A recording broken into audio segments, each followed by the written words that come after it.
ఇక్కడ విద్యా బడ్జెట్ విషయంలో కూడా ఎంతో మారిపోయిందని చెప్పారు అధ్యక్ష 2014-15లో 1,637 కోట్ల రూపాయల బడ్జెట్ పెడితే అందులో 10,963 కోట్లు అనౌన్స్ చేశారు అధ్యక్ష పెట్టిన ఖర్చు ఎంత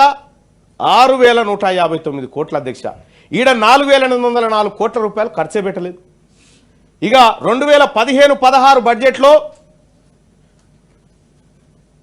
11,261 కోట్లు కేటాయింపులు చేస్తే 622 కోట్ల రూపాయలు ఖర్చే పెట్టలేదు అధ్యక్ష కనీసం ఇయ్యలేదు నిధులు 2016-17లో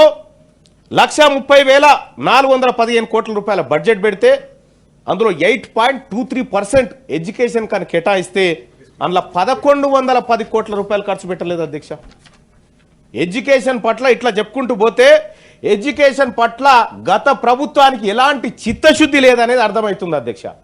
ఇక్కడ ఒకటి గమనించాల్సినటువంటి అంశం ఏంటంటే అధ్యక్ష మా పెద్దలు గౌరవనీయులు జీవన్ రెడ్డి సాబ్ కాళేశ్వరం గురించి రైతుల గురించి చెప్పిండు కొద్దిగా విద్యారంగం గురించి మా నర్సిరెడ్డి సాబ్ చెప్పిండు అలాగే మా రఘువతం అన్న వీళ్ళు చెప్పారు నేను కూడా కొద్దిగా చెప్తా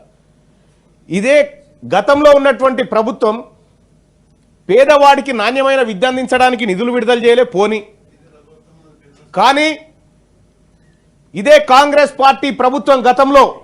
విద్యా హక్కు చట్టాన్ని తీసుకొచ్చింది అధ్యక్ష విద్యా హక్కు చట్టం 2009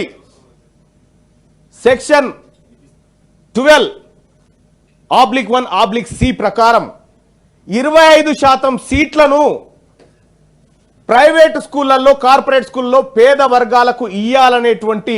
చట్టం చేసింది కాంగ్రెస్ పార్టీ ప్రభుత్వం అధ్యక్ష